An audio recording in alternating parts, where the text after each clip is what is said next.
Welcome back, trainers. Angel of the Night here. We are back again with the Grand Challenge 2025. This is part number 2, and we are getting into battle number 23 with team number 1.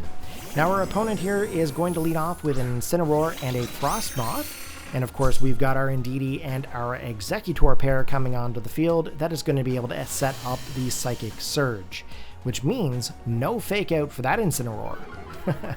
Incineroar, of course, getting the Intimidate off here, dropping the attack stat of my 2 lead Pokemon. However, that's not really going to matter here as they're both specially attacking Pokemon. We're going to actually swap out the Indeedee here for the Ninetales to be able to set up that Chlorophyll, which should give us ×2 speed with Exeggutor. Now, Exeggutor is going to need to go for the Terrestrialization here. The 2 opposing Pokemon are actually very threatening. For one, we've got an Ice Bug-type Pokemon on the opposing side, and of course there is also a Fighting-type Pokemon that is also Dark. Not Fighting-type, oh my gosh, Fire-type. It does look like a Fighting-type, guys, come on. So, both the opposing Pokemon could be very threatening to Exeggutor here. So we have to go for the Terrestrialization. That is going to give us the pure Fire typing. And then, of course, we also want to try to go for the Terra Blast, which is a Fire-type move off onto the Frostmoth. So this is exactly what we're going to do here. Sometimes you see Frostmoth going for like Terra Water. This Frostmoth did absolutely nothing of the sort. It did not terrestrialize and did not even try to protect itself, which is very interesting. Knockoff coming in from the Incineroar that is going to be able to drop the Life Orb, which is actually kind of awesome for me right now because now I'm not going to die from any kind of Life Orb damage. The opposing Pokemon coming in is going to be a Alolan Ninetales, which actually changes the Drought into a hail or a snowstorm in that situation. We have a couple of options here. We can either go for the Heat Wave with the Ninetales to be able to do some damage and go for the Protect with the Exeggutor, or I can try to go for the Expanding Force to be able to pick up more damage off onto the opposing Ninetales as well. However, we cannot hit the Incineroar with the Expanding Force at this time because it is a Dark-type Pokemon. So Ninetales is going to go in for the Terra Fire, and it's going to change into being a pure Fire-type Pokemon. It's going to be able to set up the Aura Veil, which is actually going to be able to boost up the special defense and the physical defense of the entire team for approximately 5 turns. Incineroar, of course, is not going to be hit by that Heat Wave, and doesn't do very much damage off onto that Ninetales here at this time. We do manage to go for the Expanding Force here, and luckily we did pick up the KO off onto that opposing Ninetales. That could have been a huge problem for us if we did not get that thing knocked out. I think the Expanding Force and the Psychic Terrain definitely helped us out here. But Knockoff coming in from that Incineroar, taking away the Covert Cloak from the Ninetales. Next Pokemon coming in is going to be Sinistcha, and Sinistcha is a Grass Ghost-type Pokemon, so that Pokemon could be a little bit interesting here, depending on how it's played.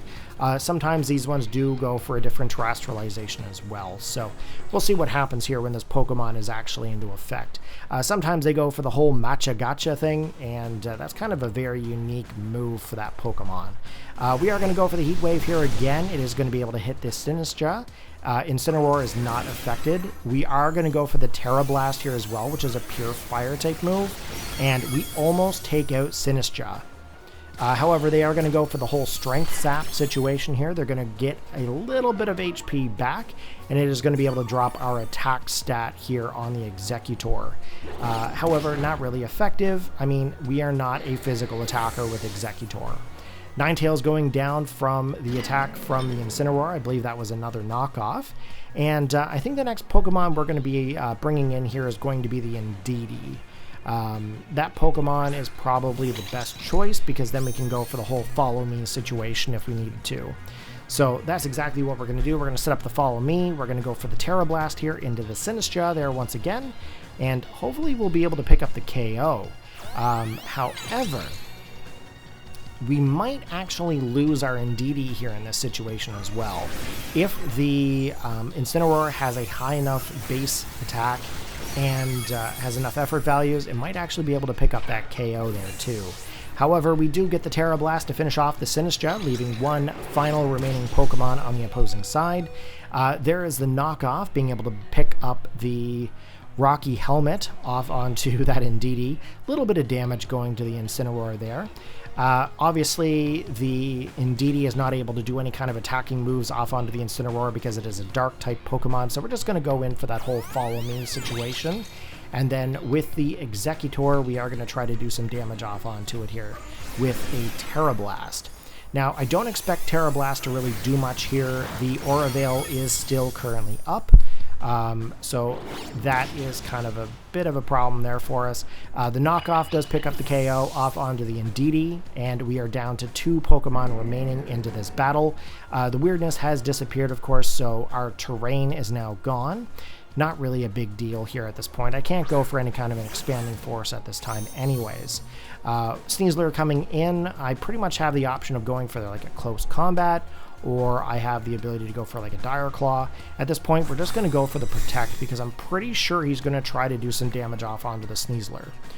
So here we go. We get a double Protect. We're kind of trying to hope that the Aura Veil might wear off here at some point. There is the knockoff, of course. They're going to try to hit that Sneasler. Not going to be able to do anything because we did get that Protect. And then, of course, the snow does stop. So luckily for us, the Aura Veil is now gone. We can go for the close combat. And then, of course, we are going to also go for that Terra Blast. Now, the close combat should be enough to pick up that KO, and it does. So that is going to be GG. Thank you very much to my opponent for the battle. If you enjoyed the match there today, go ahead and give it a big thumbs up. Post your comments down below, and I will catch you next time. Peace out.